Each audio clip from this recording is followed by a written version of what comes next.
Hi friends, അസ്സാം വലൈക്കും. Welcome back to our channel. എല്ലാവർക്കും സുഖമാണെന്ന് വിചാരിക്കണം കേട്ടോ. നീണ്ടൊരു ഇടവേളയ്ക്ക് ശേഷമാണ് ഞാനൊരു വീഡിയോസുമായിട്ട് വരുന്നത് കേട്ടോ. ഇന്ന് പെരുന്നാളിൻ്റെ കുഞ്ഞു കുഞ്ഞു വിശേഷങ്ങളാണ്, ഫുള്ളായിട്ടില്ല. അപ്പോൾ രാവിലെ തന്നെ ബ്രേക്ക്ഫാസ്റ്റൊക്കെ കഴിച്ചു കേട്ടോ. പത്തിരിയും ചിക്കൻ കറിയൊക്കെ ആയിരുന്നു. പിന്നെ ഉച്ചയ്ക്കുള്ള ബിരിയാണി സെറ്റാക്കുകയാണ് കേട്ടോ. എന്താ നമ്മൾ എല്ലാം സെറ്റാക്കി വെച്ച് ചിക്കൻ ഫ്രൈ ചെയ്തിട്ടാണ് ബിരിയാണി ആക്കുന്നത്. എല്ലാവരും അവസാനം വരെ കാണും, സപ്പോർട്ട് ചെയ്തവർ, സബ് ചെയ്യാത്തവരൊക്കെ ഒന്ന് സബ് ചെയ്ത് കൂട്ടാക്കുക. നമ്മൾ സബ് ചെയ്ത് തിരിച്ചും സബ് ചെയ്ത് കൂട്ടാക്കുന്നതാണ് ഫ്രണ്ട്സ്.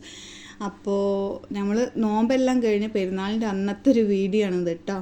അപ്പോൾ പെരുന്നാളിന് സാധാരണ നമ്മൾ നോമ്പിനൊക്കെ വീഡിയോസ് ഇടാനുള്ളതാണ്. പ്രാവശ്യം അതൊന്നും ഇടാൻ പറ്റിയിട്ടുണ്ടായിരുന്നില്ല. വീഡിയോസ് എടുത്തു എന്നല്ലാണ്ട് ഒന്നും ഇടാൻ പറ്റിയിട്ടുണ്ടായിരുന്നില്ല. അങ്ങനെ നമ്മളിതാ എല്ലാ ചിക്കനും അതുപോലെ ഫ്രൈ ചെയ്തെടുക്കുകയാണ് കേട്ടോ. അതിനിടയിൽ വാപ്പിയും മക്കളും നല്ല കളിയാണ് കേട്ടോ.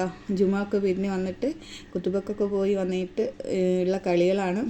പിന്നെ നമ്മളിത് ബിരിയാണിയൊക്കെ ആക്കിയിട്ട് വേണം എനിക്ക് എൻ്റെ വീട്ടിലേക്ക് പോകാൻ കേട്ടോ. ഫുഡ് കഴിച്ചിട്ട് പോകാമെന്ന് വിചാരിച്ച് അങ്ങനെ നല്ല ചിക്കൻ ബിരിയാണി തന്നെയാണ് കേട്ടോ. ബിരിയാണിയൊക്കെ പെരുന്നാൾക്ക് എല്ലാവരും വരുമ്പോഴും നമ്മൾ ഒറ്റക്കാകുമ്പോഴൊക്കെ ഇക്കയാണ് ഫുഡൊക്കെ ഉണ്ടാക്കുക. നല്ല ഫുഡ് ഉണ്ടാക്കും. പിന്നെ നല്ല മസാലയൊക്കെ ആയിട്ട് സെറ്റാക്കി വെക്കുന്നുണ്ട് കേട്ടോ. നന്നായി വഴറ്റിയെടുക്കുന്നുണ്ട്. അപ്പോൾ നിങ്ങൾക്ക് എല്ലാവർക്കും സുഖമാണെന്ന് വിചാരിക്കണോ, എല്ലാവരും സേഫായിരിക്കണമെന്ന് വിചാരിക്കണോ. നമ്മളിനി ലൈവും വീഡിയോസും ഷോർട്സും ഒക്കെ ആയിട്ട് ഇനി ഇതുപോലെ തന്നെ ആക്റ്റീവായിട്ട് മുമ്പോട്ട് വരും. അങ്ങനെ നമ്മുടെ ചിക്കൻ്റെ മസാല എല്ലാം സെറ്റായിട്ടുണ്ട്. ഫ്രൈ ചെയ്ത ചിക്കൻ അതിലിട്ടിട്ട് ഒന്ന് മസാല ഒക്കെ ഒന്ന് സെറ്റാക്കി കൊടുക്കുന്നുണ്ട്.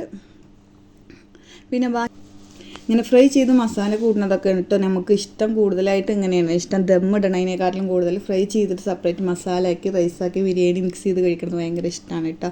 അപ്പോൾ നമ്മൾ വിചാരിച്ച് അങ്ങനെ തന്നെ റെഡിയാക്കാമെന്ന് വിചാരിച്ച് ഞങ്ങൾ സെറ്റ് മസാലയാണെന്ന് കേട്ടോ. നല്ല ടേസ്റ്റ് ആയിരുന്നു. അങ്ങനെ ഫുഡെല്ലാം കഴിച്ച് മക്കളൊക്കെ പോകാൻ റെഡി ആയിട്ടിരിക്കുകയാണ് കേട്ടോ. പിന്നെ ചിക്കൻ മസാല എല്ലാം ആയതിനു ശേഷം നമ്മൾ റൈസ് വേഗം ഉണ്ടാക്കാമെന്ന് വിചാരിച്ച് അങ്ങനെ റൈസും ആയി. അടിപൊളി നല്ല ബിരിയാണി റൈസും ആയിട്ടുണ്ട്. അതിൻ്റെ മേലെ ഞാൻ കുറച്ച് അണ്ടിപ്പരിപ്പ് മുന്തിരി ഉള്ളിയൊക്കെ ഗാർണിഷ് ചെയ്ത് വെച്ചിട്ടുണ്ട്.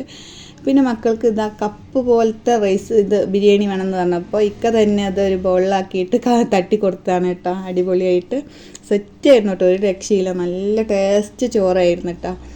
നമുക്കെല്ലാവർക്കും നല്ല ഇഷ്ടമായി. പിന്നെ ഒരു സാലഡും ചട്നിയൊക്കെ വെച്ചിട്ട് അങ്ങനെ കൂട്ടി. അത് കഴിഞ്ഞ് മക്കളൊക്കെ നല്ല റെഡി ആയിട്ടുണ്ടായിരുന്നു കേട്ടോ. പോകാൻ റെഡിയായി. അങ്ങനെ നമ്മളിതാ പോകുമ്പോൾ എടുത്ത കുഞ്ഞു വീഡിയോ ആണ് കേട്ടോ. നമ്മൾ ബൈക്കിൽ തന്നെ പോകണൊക്കെ ഞങ്ങളും. അങ്ങനെ നമ്മൾ വീട്ടിലെത്തിയിട്ട് എടുത്ത കുറച്ച് ഫോട്ടോസൊക്കെയാണ്. അപ്പോൾ ഇത്രയൊക്കെയുള്ള വിശേഷങ്ങൾ ബാക്കി വീഡിയോസുമായിട്ട് വരേണ്ടത്. അപ്പോൾ ബൈ, അസ്സലാമു അലൈക്കും.